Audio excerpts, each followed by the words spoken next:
Ladies and gentlemen, welcome to BSV TV. I'm your host Satoshi, and on this show we'll be defending the one and only, truly genuine Bitcoin. The Bitcoin that Satoshi Nakamoto designed in his white paper as a peer-to-peer electronic cash system for the world. Let's get the disclaimers out of the way. So all the statements that you hear on this show are opinion and must only ever be taken as opinion. They are never to be taken as any form of advice, family, financial, sexual or otherwise. And on that note, let's sit back, relax, have some fun and enjoy the show. Get paid for your content in Bitcoin and set your own fee on Streamanity.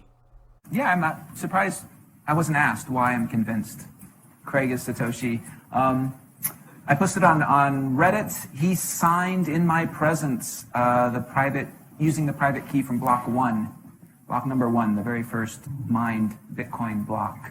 On a computer that I'm convinced had not been tampered with, on software I'm convinced that had not been tampered with, a message of my choosing. At Enchain, we've just funded a number of universities doing, so far, a test up to 1 gigabyte because it validates what we've already done independently. We've tested up to 380 gigabyte blocks. We've tested 1 million transactions a second and transaction sizes up to 20 megabytes. Super complex scripts. Basically ones that can run operating systems. That's all of global commerce times about 50. On top of that, we can have complex scripts. On top of that, we can scale each of those transactions 1,000 times, which effectively means about 1 billion transactions per second, which means we can then have all derivatives, all complex trades. That means high frequency trading. It means everything that happens globally. Is the market that effectively BSV is going for, is that global e-commerce, which is currently valued at $29 trillion? No, that's too small. Buy and sell Bitcoin instantly at bsvgravity.com. And you can now book and pay for your winter holiday at skibsv.com.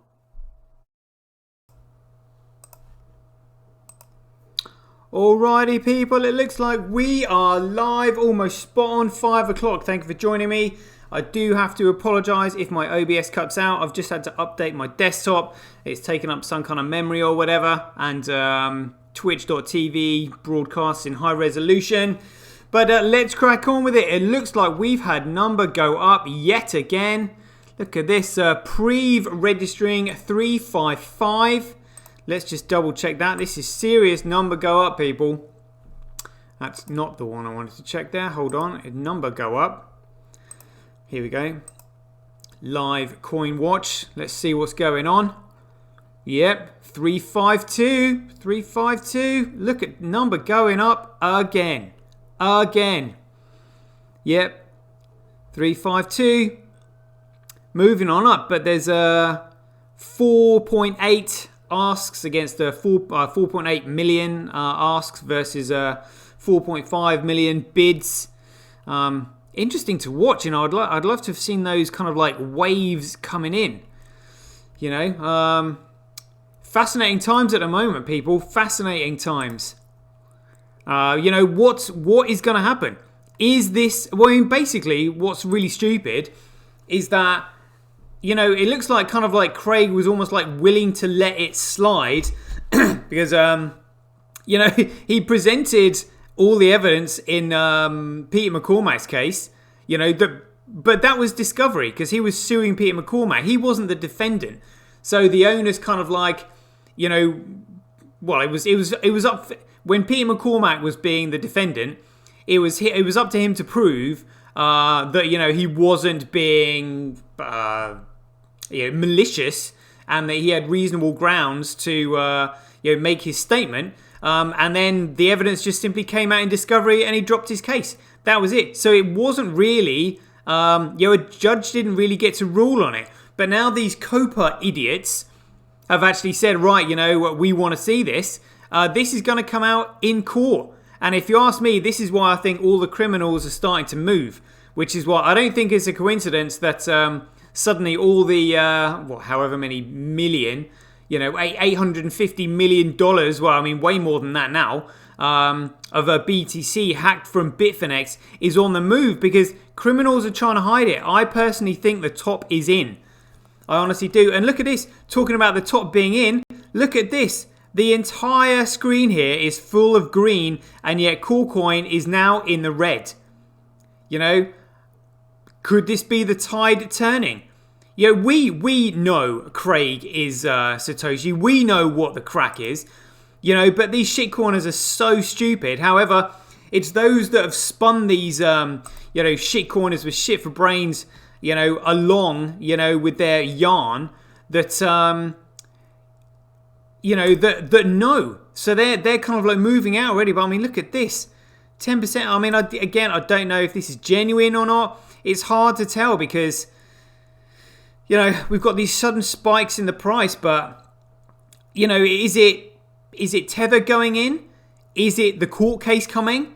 I mean, to be honest with you, it could be a number of factors that are doing this. But your number is going up. So I mean, look at. I initially thought, well, that spike there, that doesn't look really natural. But I mean, look how far we've gone up now.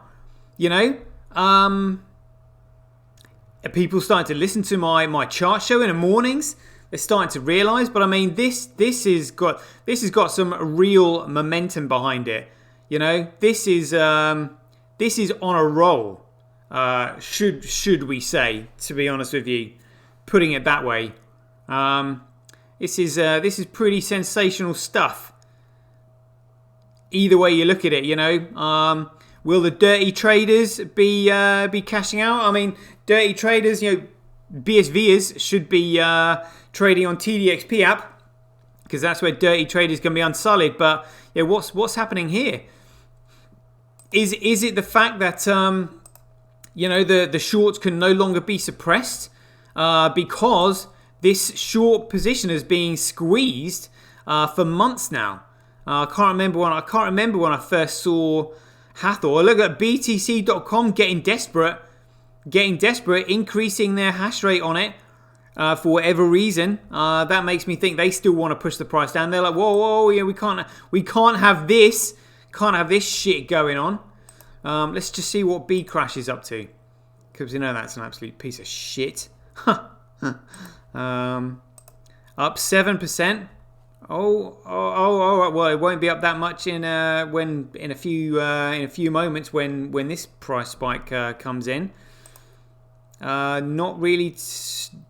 I mean, this spike there is looking very similar to what we've just seen on Bitcoin. That's the week. That's the month. I mean, yeah. I mean, B Crash looking strong in the month, but there's no value in it. It's literally utterly worthless. It's speculative shitcoin traders buying this shit because they don't understand it. You know? Yeah, interesting to see what's going on. But anyway, I cover these on my chart show. I digress. Let's just jump straight into the gossip. There was an article that I wanted to go over yesterday that I didn't really have time to. So check out businesses here. Which one would have been this one? Here we go. So we did the Coinbase IPO and we did Coinbase $1 billion valuation in question with the identity of Satoshi Nakamoto. So let's have a look at this one. Coinbase Commodities Futures Trading Commission fine may have ruined Bitcoin's ETF chances. All right, let's see what this is then. Last month, the US Commodities Futures Trading Commission ordered Coinbase to pay $6.5 million penalties for delivering false, misleading, or inaccurate reporting concerning digital asset transactions taking place on its GDAX trading platform. Specifically, the CFTC found that Coinbase was placing matching orders in certain asset pairs, essentially trading with itself. Coinbase would include these transactions in their required reporting, giving a false impression of the volume and liquidity on the GDAX platform. The order also finds that Coinbase employee used GDAX to place matching buy and sell orders in the Litecoin BTC trading pair in order to give a false impression of the liquidity and interest in Litecoin. Was that Charlie Lee himself? You know, be interesting to know if it was. While significant in and of itself, the implications of the CFTC's finding and fine reach beyond Coinbase. In fact, it may prove disastrous for the development of a much anticipated area of digital assets, the fabled Bitcoin ETF. The Grayscale Bitcoin Trust. We know the Grayscale Bitcoin Trust is an absolute disaster waiting to happen. Literally $6.5 billion worth of absolute shitcoins. To understand why, one must start with Grayscale Investments LLC, one of the earliest movers in offering vehicles for digital asset exposure without needing to own the underlying asset itself. What? One of these vehicles, and undoubtedly the best known, is the Grayscale Bitcoin Trust. The trust is a digital asset investment product which allows investors to gain exposure to digital assets through the form of a security, which is Grayscale Bitcoin or Grayscale BTC, without the need to hold the underlying asset. That's so ridiculous. That is so ridiculous. You know, it's so ridiculous, I'm literally speechless. I'm going to buy Bitcoin, but without actually buying Bitcoin. So what I'm going to do is clearly pay a premium for that, because literally some other schmuck has just thought, winning, easy way to make money. Bitcoin costs this. What we'll do is we'll charge other people some more money to buy it, but you just buy it through us, yeah? Absolutely insane.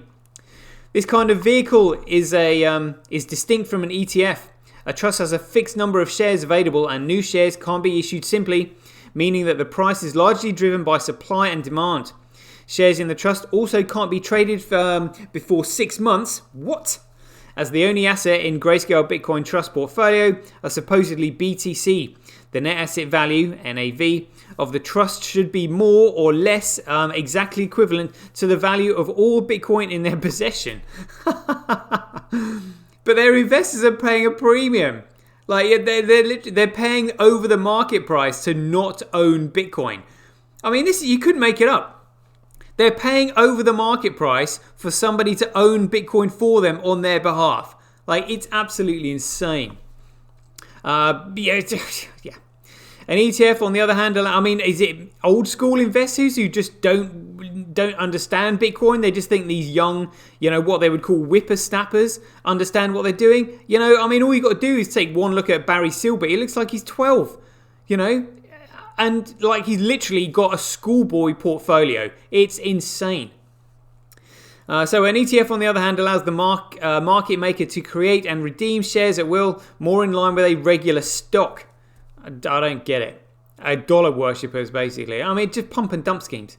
Due to these figures of GBTC as a trust, the actual price of GBTC has always almost been somewhat disconnected from the net asset value of each share. The disconnect might not be a problem when GBTC is trading at a premium, not to the net asset value, but negative sentiment can have an outsized impact on the price, pushing it well below the net asset value. Why? I'm confused. So, when there's basically less demand, you can actually buy Bitcoin in their Grayscale fund for less than the market price of a Bitcoin. And then when there's more demand, you have to pay over the odds for it. The whole thing sounds insane. Grayscale is an even more precarious position with regard to its share value, because investors in GBTC have no mechanism by which they can redeem their shares for Bitcoin. Further serving the link between the value of GBTC shares and the value of Bitcoin portion they represent. This is due to an SEC ruling from back when Grayscale Bitcoin Trust was called Bitcoin Investment Trust, which determined that the redemption program being proposed at the time was in violation of SEC rules because it was redeeming shares before the shares themselves had been created. I mean, this is outrageous. Sounds like this is a recipe for disaster. According to Grayscale financial statements, the trust currently has no intention of seeking regulatory approval to operate an ongoing redemption program. That's got red flags all over it. That is insane. That is insane. This wouldn't have been a problem, and the GBTC premium, meaning the price of GBTC shares above the net asset value, stayed higher for a long time merely because there has been no other way for investors to gain exposure to BTC without owning the underlying asset itself. Why wouldn't you want to own the underlying asset itself? What? The lack of competition kept Grayscale Bitcoin prices high, meaning the inability to redeem them from BTC wasn't an issue since the value of the stock was higher than the value of the corresponding portion of BTC. However, since GBTC's inception, competition has heated up. Not only has the efforts by third parties to get Bitcoin and ETF approved continued, but competing trusts, which would work similar to GBTC, have been established, meaning that where Grayscale once enjoyed a premium well above the value of the underlying Bitcoin, it's now stuck below the net asset value. It's just gonna blow up really badly. Grayscale used digital asset lender Genesis, which is a Grayscale and Genesis share. Grayscale and Genesis share a parent company, Digital Currency Corp, in order to fulfill a GBTC creation requests. As the only authorized participation of the trust, the only way new GBTC shares are issued is via Genesis, which provide the BTC required to create each order on behalf of investors. It isn't clear how Genesis' decision to suspend its credit extension last year impacted the ability to create shares in the trust. But Grayscale has been forced to suspend new investments into the trust as recently as this year after spending weeks trading below the net asset value. An ETF is Grayscale's solution, is that right? All of this should make no surprise then that Grayscale recently announced that they were 100% committed to converting Grayscale BTC into an ETF, which is the Exchange Trade Fund. The reason the Coinbase ruling affects the Grayscale is because Grayscale has been using Coinbase, among others, to determine its net asset value. This is important and unfortunate for Grayscale because the SEC has made clear that the reason they have not yet approved Bitcoin's ETF is because it fears the accounting of exchanges are unreliable in determining the net asset value. Yeah, absolutely. In fact, in denying the ETF application for another company last year, which was the New York Stock Exchange, ARCA, the SEC cited its fears over the very thing Coinbase was just penalized by the CFTC for doing. And their conclusion in the argument for that CFTC doing was, the Commission concludes that the New York Stock Exchange ARCA has not met its burden to demonstrate that its proposal is consistent with the requirement that the rules of a national securities exchange be designed to prevent fraudulent and manipulative acts and practices. This puts Grayscale in an impossible spot because Coinbase is not merely one of a number of sources in determining its net asset value, it also acts as the trust custodian according to the SEC filings. Are you shitting me? So the Grayscale Trust don't even have the Bitcoin in their possession. It's Coinbase that are holding their BTC that people are buying. This is unbelievable. Unbelievable. Oh my god. This puts Grayscale in an impossible spot because Coinbase is not merely one of the number of sources in determining its net. It also acts as the... Oh, I just read that bit. So unlike the Grayscale can push the Coinbase ruling... what was it? Grayscale's parent company, Digital Currency Corp, was also reported to be one of Coinbase's early stage seed investors. Sounds like conflict of interest to me. It therefore seems unlikely that Grayscale can push the Coinbase ruling under the rug by omitting it as a net asset value source. Even if that did happen, it seems more likely that the CFTC's Coinbase investigation confirmed what the SEC already feared about the prospect of Bitcoin's ETF and the role played by exchanges in determining the value of Bitcoin. And with exchanges continually appearing in the news for the wrong reasons, it's hard to see the SEC's stance changing. See, that is why we call it the shit show. Like, literally the shit show. Unbelievable. Honestly, unbelievable. Unbelievable. Oh, I want to read some more about Coinbase. What's this? Coinbase suspends Ethereum ERC20 withdrawals 38 minutes ago. What is this? What is this? So Coinbase suspends Ethereum ERC20 withdrawals. The Coinbase public listing week is off to a rocky start. The company announced today it was temporarily disabling withdrawals for Ethereum-based tokens ERC20 and Ethereum today, less than 24 hours after Coinbase shares hit the market, because they went on yesterday. I mean, this is outrageous. So this is what they said here, Coinbase support. Due to an issue with the recent network upgrade, we've temporarily disabled ETH and ERC20 withdrawals from Coinbase and Coinbase Pro. Receives of these assets may also be delayed. We're working on a fix and we'll send an update as soon as we have one. Absolutely shocking. Shocking. The decision appears to have been made following issues with Ethereum's Berlin network upgrade. Well, we know that's an absolute load of cock and bull and load of bullshit, which took place yesterday. According to Coinbase support, the upgrade has caused enough issues for Coinbase to need to suspend withdrawals of Ethereum and ERC20 entirely. I mean, ERC20 makes up over 99% of the entire shitcoin market. and they're suspending them. I mean, if that isn't going to suddenly, everybody suddenly asking, why can't I get my token off the exchange? Well, it's because it's an ERC20 token. What's an ERC20 token? Hold on a minute. They're all ERC20 tokens. What does ERC mean? Down the rabbit hole they go. Honestly, they are going to be shocked when they find out. Absolute pieces of crap. The upgrade, named for the city in which Ethereum's first DevCon was hosted, incorporates 4 proposals concerning the gas cost associated with certain transactions, as well as embedding new transaction types. The upgrade was originally meant to take place in mid-2020, but ironically the decision was made to postpone deployment over concerns over centralization. It's completely centralized. Oh my god.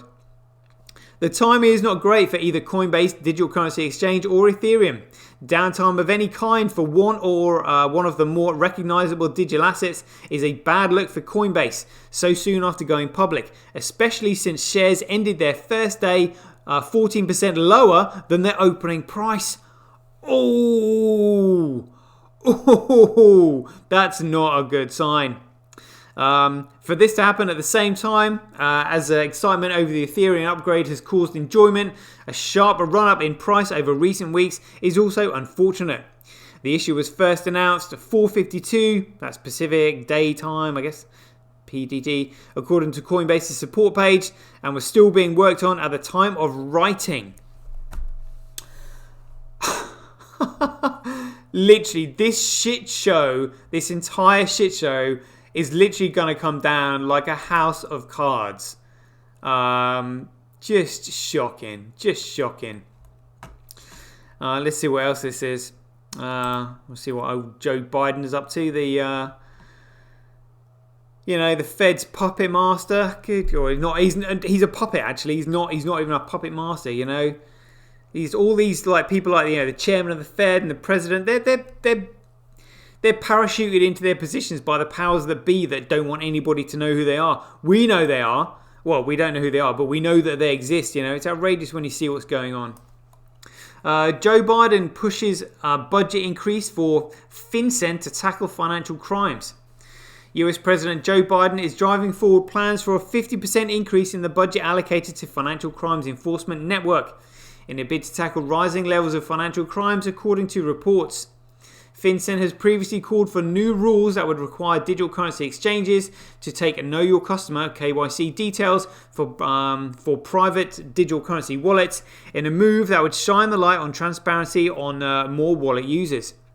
The budget increase would see funds for $191 million allocated to the agency, up $64 million on its original budget for the year. It is hoped the move would better allow the body to identify illicit actors by focusing on shutting down loopholes in financial reporting requirements. The budget will also be targeted towards building a database that tracks the ownership structures of different companies in order to better uncover the use of complex company structures to avoid the glare of regulators and other authorities. The proposed increase is still yet to meet the approval of lawmakers in Congress, and President Biden is expected to flesh out the proposals in more depth later on this year. The developments are set to be the latest flashpoint between FinCEN and the digital currency sector after a number of measurements in recent months included most recent proposals that would require individuals to disclose any digital currency amounts they held overseas. What? Digital currency amounts they held overseas? Well, they put them on their phone and they transported their phone to another country and left it there. The KYC or on exchange on shitcoin exchange servers maybe or something like that. Who knows? The KYC on private wallet proposals have already generated significant pushback from the crypto community because they're a bunch of shitcoin scammers, with many stakeholders arguing the move would create pervasive incentives in encouraging individuals to stay away from regulated operators. No, it just means they want to stay in their shitcoin or their shit show for a bit longer. However, FinCEN maintains the move is a necessary step in preventing digital currencies from being used for illegal purposes and tackling the rise of financial crimes conducted via digital currencies such as BTC. See also Commissioner Hester Pierce discusses blockchain policy matters with Bitcoin Association Jimmy Nugent. I think we saw that one. That was pretty good. Loving. I mean, just honestly, this... I'm literally speechless in the fact that the space is just so scammy. I mean, I remember, when I first entered this space, I thought it was new and exciting, and all it's just, well, it's not even the fact that it's been a disappointment. It has been eye-opening just to see the amount of shit show, on display. Unbelievable. Numbers going up again according to Prev 368. What is going on here? What's going on here? Is this maybe people getting wind that BSV is legally and regulatory compliant, and then suddenly they're feeling as though the money is safe in a more regulatory compliant asset? I mean, look, it's still on the way up. Still on the way up. I mean, I'm not complaining. But, yeah, I mean, look at that. That's gone up since I started the show. Didn't we start that at 352? It's now 362. 368 according to Prev. Good grief. Well, we know it's coming anyway. Maybe is this the start of it? Who knows, But I mean, Craig's going to prove himself in court, and people at the top know. Everybody knows that Craig is Satoshi. And the scammers know. They're the ones that have been spreading the false narratives. But these shitcoiners are so stupid, they've not been able to figure out that it's a false narrative. And they believe everything they're told. It's insane. So what's this? Billions in BSV and altcoins at stake in Satoshi court battle. A summary of key events in the story so far. Alrighty. Great stuff. Oh. Yeah, why not? Let's, this can be my final article for today. Loving this. So, one by John Southurst. Billions in BSV and altcoins at stake in Satoshi court battle. A summary of key events in the story so far. Here we go. For better or worse, the ongoing case between Ira Kleiman and Dr. Craig Wright has been the most fascinating event in the Bitcoin world for the past few years. This week it took another twist with the news that Ramona Ang, the wife of Dr. Craig Wright and trustee of the Tulip Trust, has launched a lawsuit against Kleiman over his alleged destruction of property and information that materially impacted something called the Tulip Trust. For the purposes of the case, everyone from the plaintiff to the defendants and the courts are accepting that Dr. Wright is Satoshi Nakamoto, as he has confirmed this under oath in the case and others. I mean, what do these shitcoiners think is gonna happen? I mean, it just fascinates me. The Tulip Trust itself has gained an almost mythic reputation in Bitcoin. Information about its exact nature, included whether it even exists or exists in multiple forms, has trickled out over the years as judges and lawyers have examined evidence from the Kleiman Wright case as part of the discovery process. There's a deeper background to the Tulip Trust story in this article.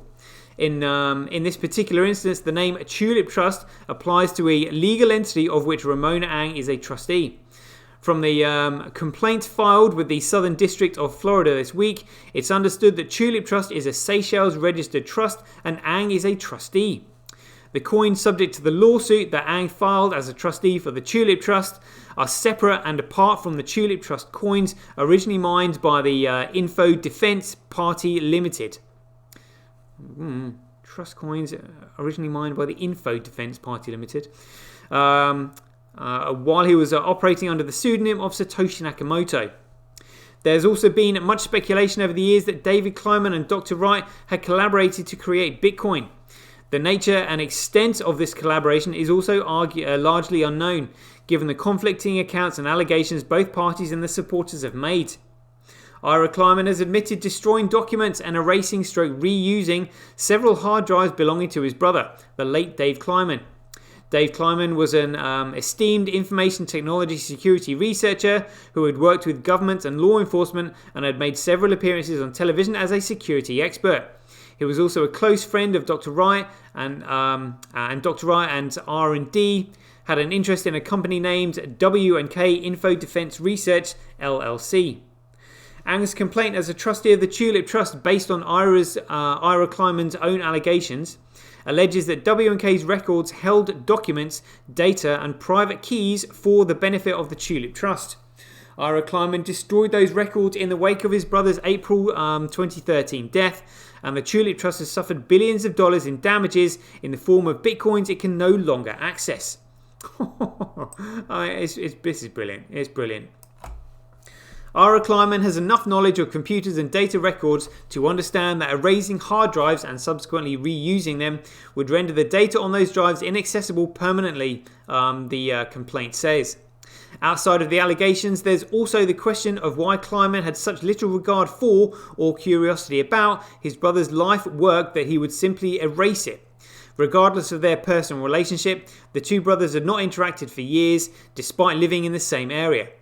He might have considered for a moment that his brother held information that could be important or useful to someone outside the family. To understand all this, it's necessary to go back over some of the key events in the past 12 years that led to the current situation. Here's a summary of the background and legal turning points along the way. Oh, great. Let's get into this. The significance of the Kleiman-Wright case to Satoshi Nakamoto's identity. Most of the attention the press has given to this case over the years has not been on the merits of Ira Kleiman's claims on Dr. Wright's property or the moral grounds he has to make this claim on behalf of his late brother, with whom he barely interacted. Rather, it is focused on Dr. Wright himself, his reputation and reliability, and claims to be Satoshi Nakamoto. This has resulted in the public learning many details about the early years of Bitcoin they wouldn't have known otherwise, and probably only strengthened Dr. Wright's Satoshi claims. The plaintiffs have expended so much time, effort and money pursuing the case, suggesting they understand a very large amount of money is at stake, money that few other than Satoshi himself would have. Perhaps realizing the irony of supporting Ira Kleiman's side while understanding the implications its victory would have, BTC supporters have attacked Dr. Wright's character in every turn, examining the minutiae of every document, email and sentence of witness testimony, desperately looking for a gotcha moment and declaring premature victory after judges' decisions on procedural matters along the way. That way they can take a tactic admission that Dr. Wright is Satoshi to potentially gain access to Satoshi's fortune while simultaneously casting doubt on his claims in the public eye. Underhand tactics here, outrageous. Dave Kleiman. Dave Kleiman was a former soldier and law enforcement officer and a computer forensics expert who had made multiple appearances at IT security conferences on television. However, he was left paralysed and wheelchair-bound following a 1995 motorcycle accident. Though his well-being began to decline from that, he continued his IT security work at several companies. He formed a mostly online friendship with Dr. Wright, though the two had met in person. On April 26, 2013, Dave Kleiman died in what Ira Kleiman's initial illegal complaint described as gruesome circumstances. His official cause of death was natural causes related to MRSA infection complications.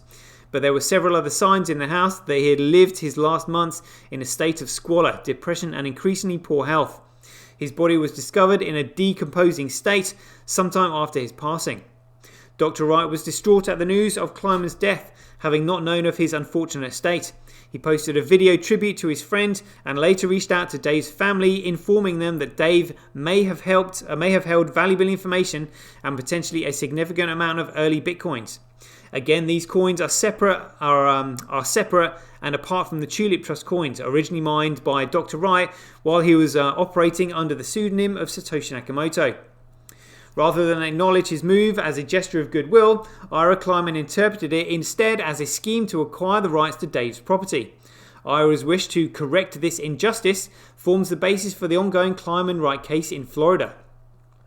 That initial complaint, filed on February 14th, Valentine's Day 2019, read, "This matter concerns the rightful ownership of hundreds of thousands of Bitcoin and the valuable intellectual property rights of various blockchain technologies." Recognizing that Dave's family and friends weren't aware of this, Craig penetrated a scheme against Dave's estate to seize Dave's Bitcoin and his rights to certain intellectual property associated with the Bitcoin technology. Why Dr. Wright would need to concoct such a scheme and involve Dave's family with the Kleimans were unaware of the existence of any of the above is also a mystery. Craig Wright R&D had already obtained a judgment from the Supreme Court of New South Wales and Australia, returned the company rights to Dave Kleiman's share of W&K and its associated intellectual property in return for forgiving debts in the amount of 300,000 Bitcoins. The rights to those 300,000 Bitcoins were retained by W&K. Had Dr. Wright never made contact with the Kleimans, this current legal battle would likely not exist. Years of the case without a trial. We should point out that as yet, there has been no trial or final decision in the Kleiman-Wright case. Decisions over the past 3 years have been recommendations or rulings on procedural matters and related cases. Dr. Wright's supporters initially predicted a swift result in his favour, saying Ira Kleiman had little evidence to support his claims. Mediation was set to happen on June 18, 2019. However, new allegations, disputes over the integrity of testimony, and documentary evidence, limited understanding of Bitcoin's intricate workings, and Dr. Wright's own access to vital information has seen the case drag on for years. The effects of COVID-19 pandemic have also played a part, limiting court time. The jury trial and ultimate outcome has been delayed multiple times, and in November 2020, it was scheduled to begin in June 2021. Over this time, both parties have at times taken actions to prompt a speedier outcome or extend deadlines to produce certain information or wait for the results of related issues. Members of Dr. Wright's family have been drawn into the affair as well, including his ex-wife Lynn Wright, who petitioned the court in July 2020 to determine who actually holds W&K's beneficiary shares, and therefore rule that Ira Kleiman had no right to take any action on the company's behalf. Ira Kleiman filed a motion to dismiss Lynn Wright's petition. Though this attempt was unsuccessful, the judge decided to stay that case until after a final decision is reached in the main Kleiman-Wright case, which effectively renders it irrelevant to that decision, though it may have impact on what happens later. The Tulip Trust's new lawsuit creates another legal headache for Ira Kleiman, one that could result in penalties separate to the outcome of the main case. Timeline of other significant events along the way. On June 20th, 2019, Dr. Wright testified in a filing that he had mined the first 70 Bitcoin blocks. In the same filing, he said addresses beyond that block were held in trust, protected by Shamar system. A Shamar system? That must be like a security system or something, I guess. In which multiple parties held information that needed to be combined to access the coins. The next month, Magistrate Judge Bruce Reinhardt ordered Dr. Wright to divulge his total Bitcoin holdings as of December 31st, 2011. In the same order, a recommendation to the main trial judge, Beth Bloom. He also cast several doubts on Dr. Wright's integrity as a witness, rejecting the notion that a Tulip Trust actually existed, and advocated dividing all Bitcoins mined by Dr. Wright and Dave Kleiman 50-50 between Wright and Dave Kleiman's estate. On November 4, 2019, entrepreneur and CoinGeek owner Calvin Ayre revealed he'd been in negotiations to acquire Dave Kleiman's estate, but had withdrawn after his team found no significant assets or intellectual property. Dr. Wright was not involved in these negotiations, but Ayre's team found the estate possessed only public Bitcoin addresses. Any private keys it may have held were destroyed when Ira Kleiman erased his brother's hard drives. Oh dear. Oh dear. Following much crowing from BTC supporters over Judge Reinhart's statements against Dr. Wright, which they frequently misinterpreted as a final decision, Dr. Wright began to fight back. In an editorial post on Jan 3, 2020, CSW described Ira Kleiman as one of the greediest people I've ever met, and an idiot and a lowlife, accusing him of attacking his companies, forging documents, conspiring with BTC core personnel, and attempting to steal his life's work. At the start of 2020, attention shifted to the much mocked idea that the Tulip Trust would receive vital information from a form of bonded courier that would either grant him access to a large amount of early Bitcoins and or other data relevant to the case. The mockery soon stopped after Jan 6, 2021, when it became apparent that such an event had actually happened. Yep, Tulip Tuesday. Tulip Tuesday, loving that. Dr. Wright produced a document that became known as Tulip Trust 3. The exact contents of these records remains sealed, though subsequent events suggest it provided answers to questions over why Dr. Wright had been unable to produce clear records of his pre-2011 Bitcoin holdings. What do you mean? So, subsequent events suggested it provided answers to questions over why it had been unable to produce clear records of his pre-2011 Bitcoin holdings. It depends when he was asked to do that, because it would not have been safe and it would have undermined the security of the entire Bitcoin network if he had revealed certain things before the Tulip Trust had been returned to him. On January 12, 2021, Judge Beth Bloom reversed most of Judge Reinhart's sanctions and recommendations against Dr. Wright. If new information was available, she said, Wright should at least be afforded the opportunity to gather and produce it. By the end of January, Dr. Wright stated that he had complied with the legal directives required of him concerning the public keys in the case. In a statement to CoinGeek at the time, Dr. Wright explained, the private keys were never a part of this, and the court had accepted that the public keys can, at this time, be held confidentially and viewed by only those involved in the case. In May 2020, Dr. Wright went on the offensive against Ira Kleiman, filing a motion for summary judgment and calling Kleiman's case an elaborate fiction. The judge denied his motion. Ira Kleiman then attempted to get a default judgment against Dr. Craig Wright via sanctions motioned, accusing Dr. Wright of perjury and forging documents used in evidence. He requested either a decision or an official statement that his accusation be deemed as established. Judge Bloom on June 25, 2020 also denied these requests, saying that Dr. Wright had indeed produced records of the Trust Bitcoin holdings as requested and that the jury would need to make the final decision. She set the trial to begin in July 2020, later delayed until August. Throughout June 2020, various witnesses gave depositions to the court that revealed even more previously unknown details in Bitcoin's history. Witnesses include Satoshi Nakamoto's chosen successor as lead Bitcoin developer Gavin Andresen, Bitcoin Association President Jimmy Nugent, journalist Brendan Sullivan, and Andrea O'Harrigan, and Wright's current and former spouse Ramona and Lynn Wright. Dr. Wright's maternal uncle, Don Lynham, also provided revealing details in his testimony about Dr. Wright's early life and possible Bitcoin origins. Lyman is a former Royal Australian Air Force Wing Commander and Order of Australia Medial Receipt with a prestigious reputation. He also noted that his father and Dr. Wright's grandfather was Ronald Lynham, a World War II era signals intelligence officer and cryptology expert whose work remains largely officially classified. It was in July 2020 that Lynn Wright entered the dispute with her petition regarding W&K's beneficiary shares. Then in September, both parties in the main Kleiman Wright case requested to extend pre-trial deadline and delay the trial until January 2021. Ira Kleiman had also filed the motion to dismiss Lynn Wright's case. The judge did not dismiss that case, but on Jan 6, 2021, delayed it until after the Kleiman Wright decision. On November 20th, 2020, the court decided to delay the trial for the main Kleiman Wright case until June 2021 due to limitations arising from the C-19 pandemic.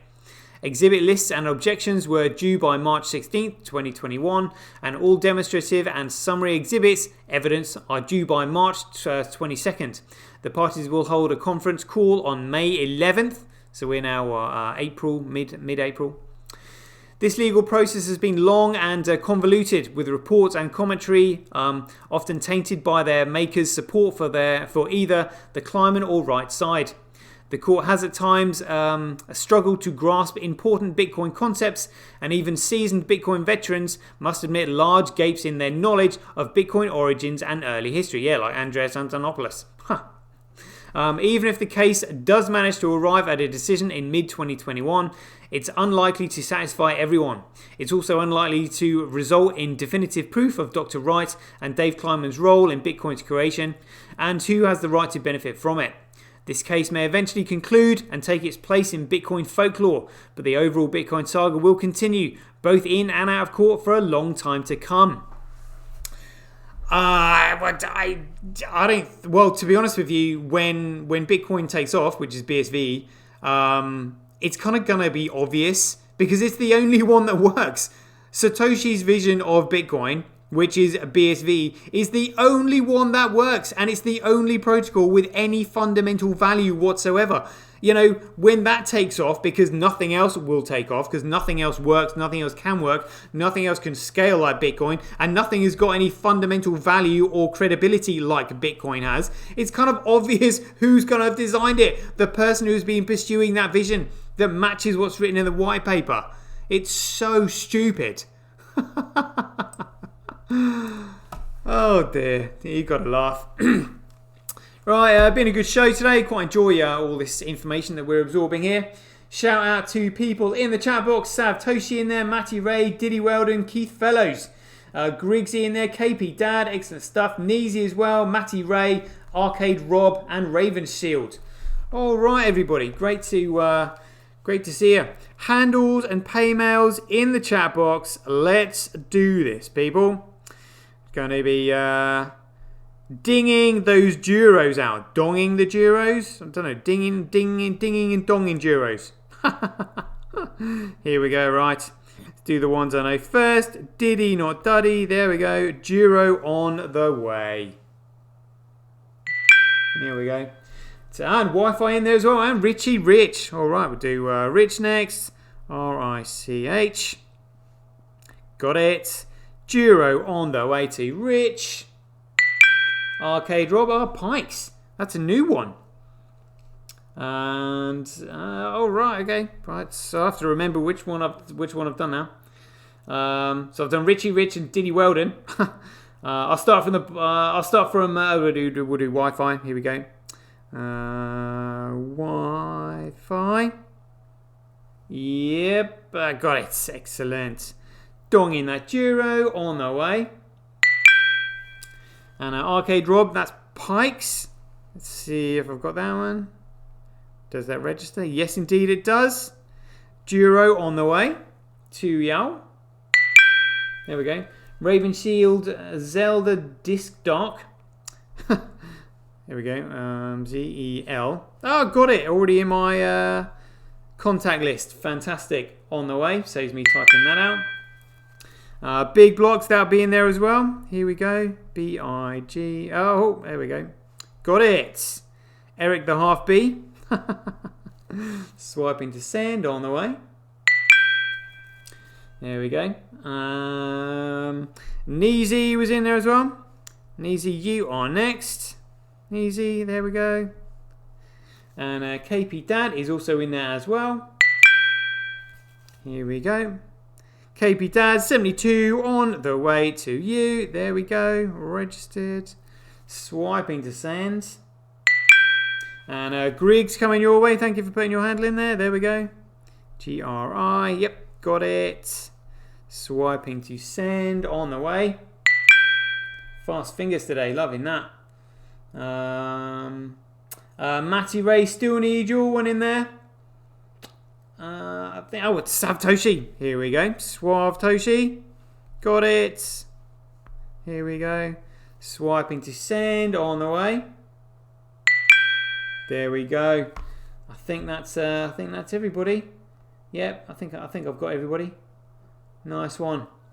All right, guys, there we go. Hope you enjoyed the show. So yeah, obviously stay tuned. Loads of information to come.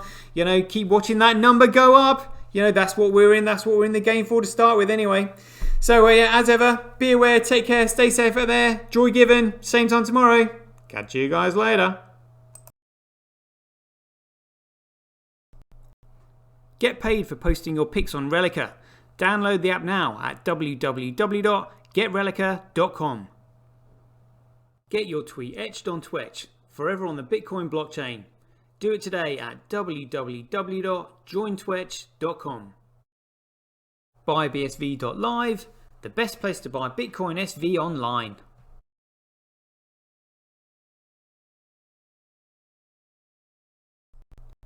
Support independent content creators on micropayment platforms such as Streamanity, Twitch and Relica.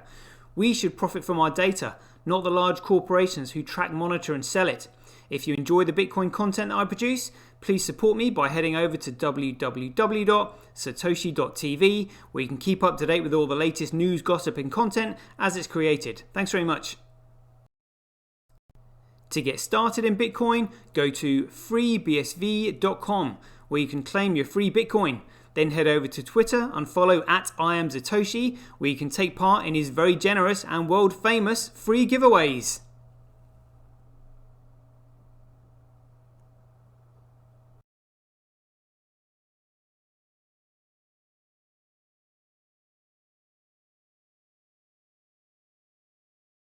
The future of advertising meets the power of Bitcoin at Tonic Pow. Get paid for posting advertising campaigns to your social media profiles. Go to www.tonicpowads.com.